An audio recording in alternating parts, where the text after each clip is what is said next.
Where are you? In my room? Hi. Hi, what? What's up? Nothing. Rudely interrupted, even though I was about to start filming. Because today we're making our UFC White House predictions. I know we got the new sunglasses. I gotta get a new pair, man. You know, they might look a bit stupid, but I saw the chains hanging off of them, and I thought I gotta get these. I gotta make a video with these. $5 whole. Didn't spend because I stole them. Alright. Let's get to the beginning of the video. This White House card, man, generational. Now, some people say it's not that good. What I will say is I don't know why it's not like a full card type thing. I don't know why it can't. Gotta be fucking kidding me. Yeah? Hayden? What? So I'm taking your dad out real quick, and then would you like fish or would you like tacos? At 6? I was gonna go to the gym later. Okay.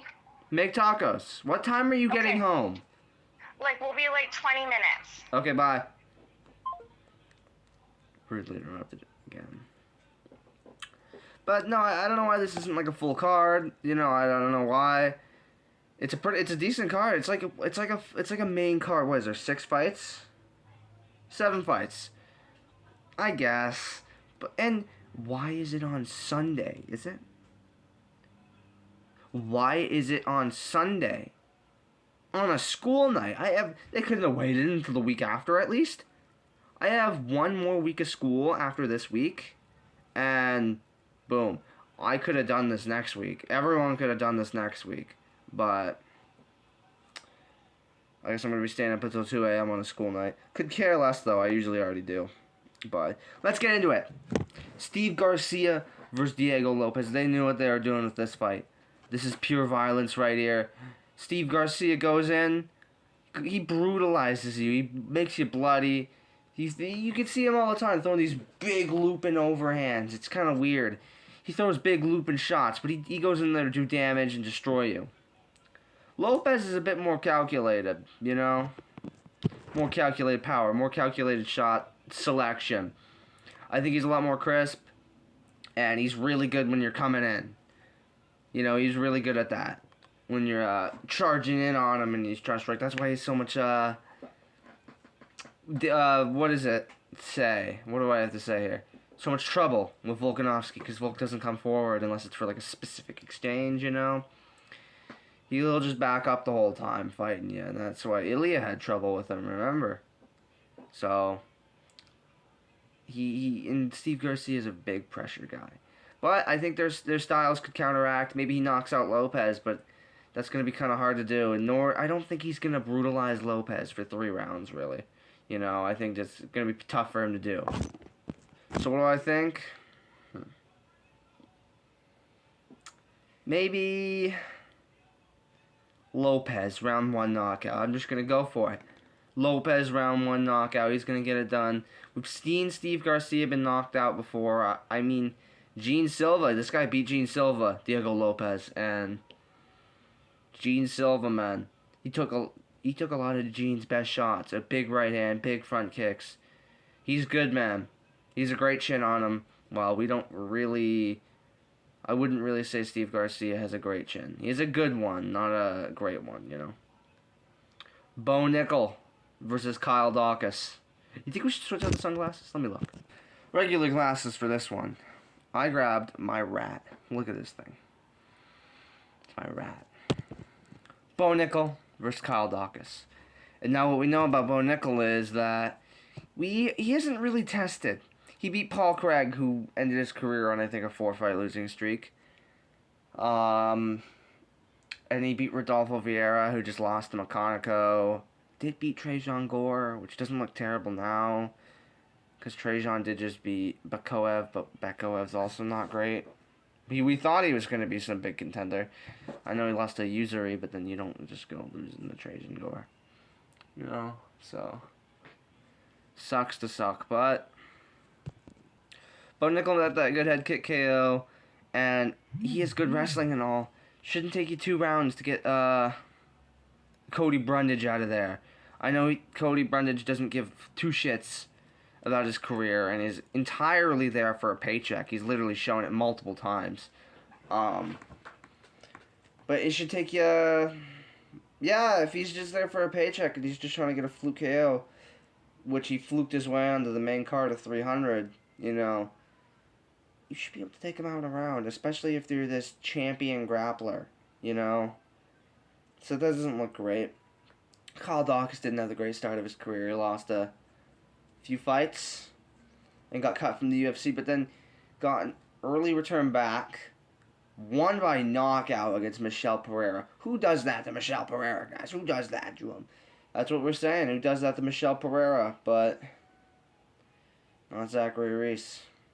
And then you look at, I guess Anthony Hernandez did, but TKO on the ground. Knocked him out in a minute. And I think on short notice, too, did Kyle Dawkins. And then he beat Gerald Meerschaert.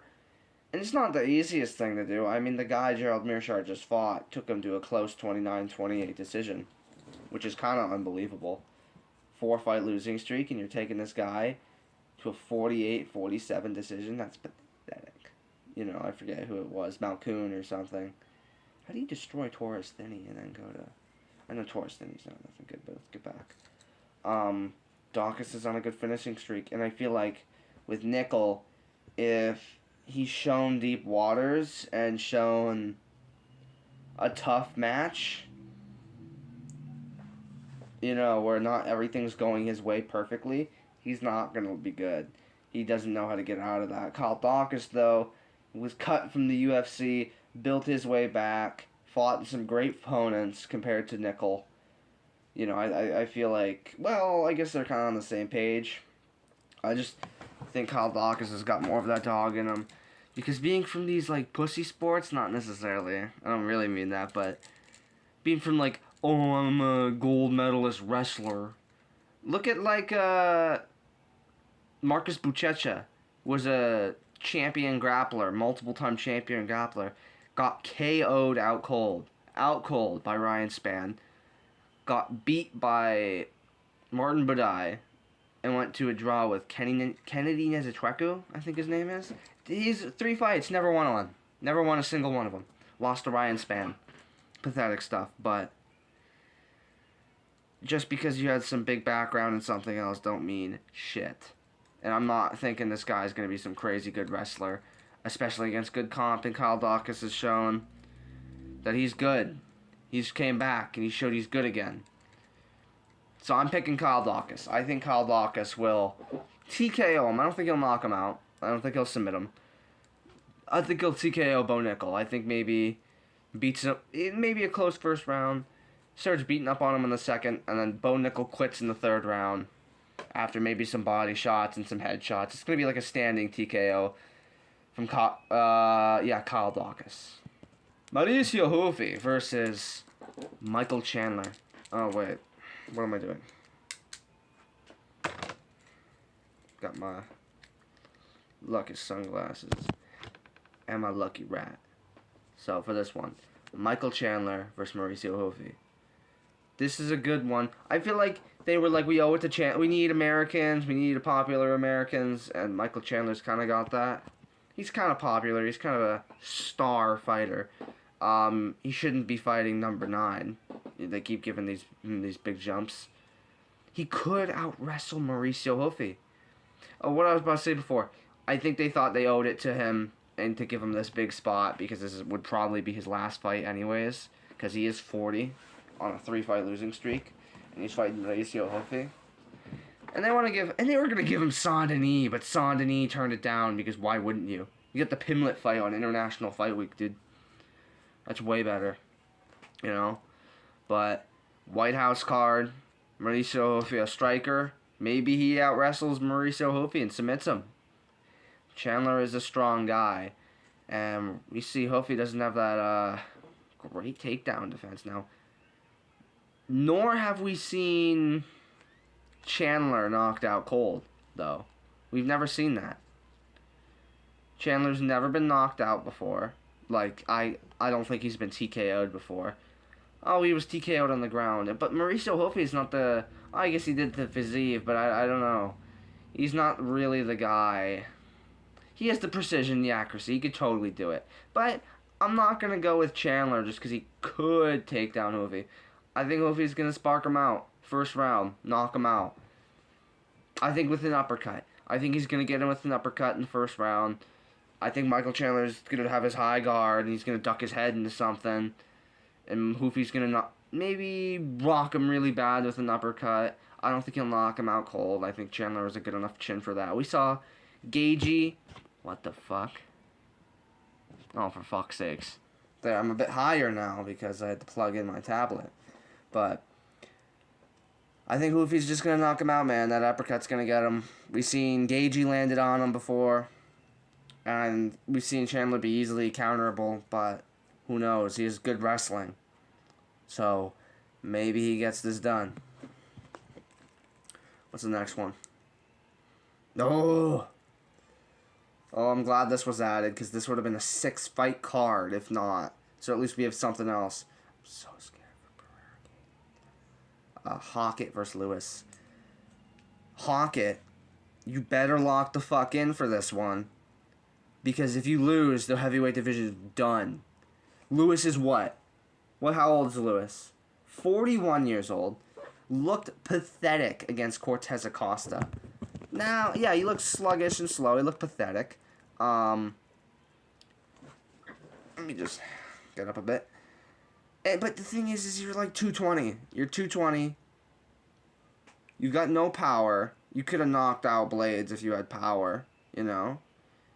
You just, man.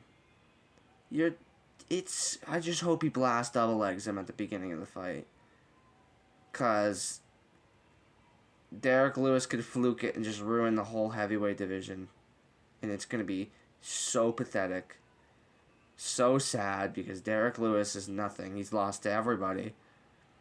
I guess he beat Volkov. They could do that. They could do him versus Volkov too. But, man.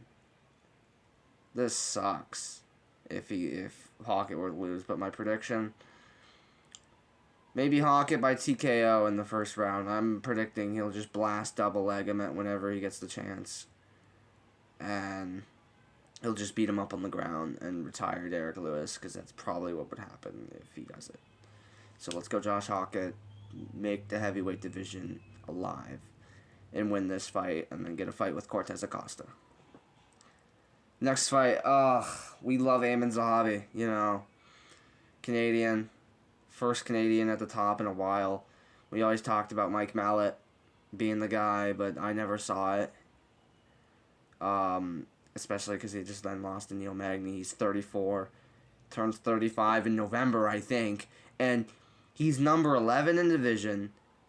Give him a fucking fight. I don't want to have to wait 6 months for UFC Canada just to see him fight. No one wants that. No one's waiting for that. I'm sick and tired of them waiting until a Canada event just to put these Canadian fighters on. Jazz Dovicius is 37. Mike Mallett's going to turn 35 in a couple of months. These are the only guys you have for Canada, really. I guess Jourdain. And Jourdain. I'm sick of waiting. Put these guys at the fucking top. Okay? Put Mallet on 330. Put Mallet on 330 against somebody. 331. I'm sick of them sitting out for 7-8 months for a stupid fucking Canada card. I had to get that rant out there because it's so stupid, and I've been thinking of something like that for a while now. But let's get on to the fight. I think O'Malley's probably going to knock him out. Zahabi's got this little guard like this, and I guess he looks good. He went to a split decision with Font. Figgy clearly beat Font. O'Malley clearly... What? Wait, what am I talking? Amin Zahabi went to a close decision with Vera. Vera clearly lost to O'Malley. Vera clearly lost to Figgy. Vera clearly lost to David Martinez. You went to a split decision with him. And you got dropped. You got dropped by him.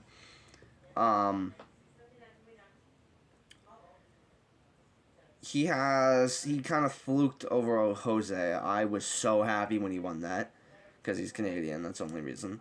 Um, I don't know how he won the second. I don't really remember it. And he fluked the third round. He completely fluked it. Jose hurt him so bad, dropped him twice, but then just started chasing him around in the octagon trying to finish him. That's the only way Zahabi won that fight. If he didn't get dropped, he would have, and it was just like a striking match, he probably would have lost that round if Aldo didn't rock him. So it was the picture perfect. Aldo beats him 8 out of 10 times. You scrape by. You barely beat Farah. I don't think you're beating O'Malley. I don't think you're beating anyone there. O'Malley's got slick striking. He has the wrestling defense. It's not like Zahabi's gonna out wrestle him, you know. I should have moved this. It's like this. I don't think Zahabi's gonna out wrestle him at all, you know. I hate this angle. It is enough battery to where I can just put it down. I don't care if it's at 5%. Say 6. This is 6%. Who cares? Yeah, I think O'Malley's just going to knock him out, hurt him really bad, knee him in the face. He's going to hit him with that right. He's going to hurt him. He's going to grab him. He's going to knee him in the face, just like Aldo did. He's going to knock him out. O'Malley has better precision, better power at this stage of his career, being a lengthy, long guy. He's just going to do it. O'Malley, first round KO. Maybe a knee, maybe the right hand knocks him out. But let's go Zahabi, man. I believe in you, man. Alex Pereira, Cyril Gane. Here's a problem. They're both the same size. Cyril Gane's a bit bigger. One thing I'll say is Cyril Gane doesn't knock people out. You know, he has a ton of TKOs. He knocked out people on unranked. Couldn't finish Jarcinho. Well, I guess this isn't really a bad thing. Robbed Volkov in their last fight. Beat Spivak by landing 300 significant strikes or something. He needed 300 just to knock out Spivak. Didn't drop him, by the way. Spivak is one of the biggest quitters in UFC. And he couldn't rock him. He wasn't like jelly-legged. He was just like doing this while backing up. You know? Who's Spivak fighting? I saw he was actually fighting someone interesting. I forget. He was fighting someone very interesting. He did grit down against Ante Delija, I'll say that. But, man, he's kind of pathetic. But lighter man, you know, he might not have as much power at heavyweight. The difference is a lot of these heavyweights are 240 or 260 of complete lard. They're just fat people who could cut down to light heavyweight, who could cut to middleweight. Hockett could cut to middleweight. He doesn't have the skills to be a middleweight, though, you know? But then there's just the top guys, Volkov, Tom, Cyril, and Sergey, who are just actual heavyweights, who are actual 6'5", completely jacked, in-frame fighters. There's just a few of them that are like that, you know? The rest of them are just embarrassing fat guys, you know? Waldo Cortez, Curtis, kinda. He's not really as fat. Lewis. Look at Roy Nelson and tell me that guy's a heavyweight. Like a true big heavyweight, you know? So, and Pereira is kind of undersized a little. I just scratched off a scab by accident. He's kind of just, like, undersized a little. And it's a bit scary, but I think he'll get it. I think he'll knock out Cyril in the 4th round. I think it's going to be a close first 2. He's going to do what he did to Khalil. Close first 2. And then he's going to finish him. I think he's going to TKO him. I think he'll have him against the fence. He'll hit him. And then after a certain point, he'll drop him bad and it'll be over. You know? And that's how I'm hoping it will be. Please, Pereira, win this. I will do anything. Really. Please. The main event. Now, I actually don't care if Ilia wins. I think it would get me so much more views if gaethje won. Because you know how I upload my reactions right after the fights? It will get me so much more views if Ilia knocks out gaethje. or if Gaethje knocks out Ilia, and it'll be like, oh my god, Gaethje's the champ, he beat Ilia. That'll be insane. But no, Ilia's gonna win. He's gonna knock him out. You saw against Pimlet, he looked like shit. You're losing 2 rounds to Pimlet after destroying him for 2. You kept doing the same thing against Pimlet. You kept like ducking your head far left. I feel like Ilia, out of all people, can capitalize on you making dumb mistakes. You know, he's got the best boxing in probably the UFC. So I think he's gonna knock you out. And originally, I was kind of worried for like Pimlet. What if Pimlet fights Ilia and beats him? And then he got smothered and smoked by Gaethje. And I was like, oh, I don't know what I was worrying about. But no, he looks silly. And you get knocked out by Max and controlled by him for 3 rounds. You know who didn't get controlled by him for 3 rounds? Ilia Topuria. Knocked him out in the 3rd. Right after he beat your ass. So, and I know styles make fights and everything, but come on. Ilia Topuria is going to knock out Justin Gaethje in the 1st round. I think he gets it done within 3 minutes. Maybe Gaethje ducks to the left or something, or tries to move in. I think Ilia is just going to capitalize really easily off Justin's mistakes because he makes a ton of them. He's going to knock him out. Simple as that. 1st round KO for Ilia. And those are my fight picks for UFC White House.